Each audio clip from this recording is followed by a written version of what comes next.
බඩ අඩු කරද්දී ඇයි අපි ෂුගර් තියෙන කෑම බීම නවත්තන්න ඕනේ? පළවෙනි කාරණාව තමයි ෂුගර් කියන්නේ නියුට්‍රියන් අඩු දෙයක්. එතකොට මේවයි ප්‍රෝටීන් නැහැ, කාබෝහයිඩ්‍රේට් නැහැ, හෙල්ති ෆැට් නැහැ. එතකොට මේක අපි අනිවාර්යෙන් අරගෙන වැඩක් නැහැ. මේ කැලරිස් ක්වොලිටි නැහැ. දෙවෙනි කාරණාව තමයි ෂුගර් කෑම අරගෙන ඔයාට බඩ පුරව ගන්න බෑ. මේවා ඉක්මනටම දිරවීමට පත් කරනවා. ඩයිජෙස්ට් කරනවා. එතකොට ඔයාගේ බඩ පිරිච්ච ගතිය නැති වෙනවා. ඉක්මනට ඔයාට නැවත බඩගිනි හැදෙනවා. තුන්වෙනි කාරණාව තමයි හෙවි ෂුගර් ඔයා ගන්නකොට හැමතිස්සෙම ඔයාගේ ඉන්සියුලින් ස්පයික් වෙනවා. ඒ කියන්නේ ඔයාගේ ක්‍රේවින්ස් වැඩි වෙනවා. එන්න ක්‍රේවින්ස් වැඩි වෙනවා. එහෙනම් ෂුගර් තියෙනවා සෝඩා, ඒතර ෂුගර් තියෙන ස්නැක් වර්ග මේවා හැමතිස්සෙම ගන්නකොට ඔයාට ක්‍රේවින්ස් වැඩි වෙන එක නවත්ත ගන්න බෑ.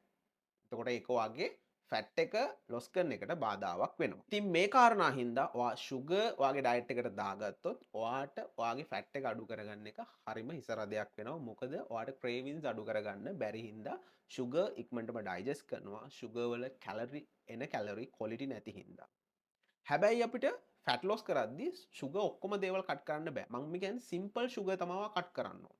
සිම්පල් ෂුගර් තියෙන කෑම බීම තමයි ඔයා කට් කරන්න ඕන. ඔයාට ෆෘට්ස් වලින් එන ෂුගර් ප්‍රශ්නයක් නැහැ. ඊට පස්සේ කාබ්ස් වලින් එන කම්ප්ලෙක්ස් කාබ්ස් වල තියෙන ෂුගර් ඒවා ඔයාට ප්‍රශ්නයක් නැහැ. ඒ වගේ දේවල් ඔයාට ඩයට් එකට ඇඩ් කරගන්න පුළුවන්. එහෙනම් ඔයාගේ ක්‍රේවින්ස් කන්ට්‍රෝල් කරගත්තේ නැත්නම් ඔයාට බෑ ඔයාගේ ෆැට් ලොස් එක හරියට කරගන්න. එහෙනම් ඔයා අනිවාර්යෙන් ෂුගර් කට් කරන්න ඕනේ.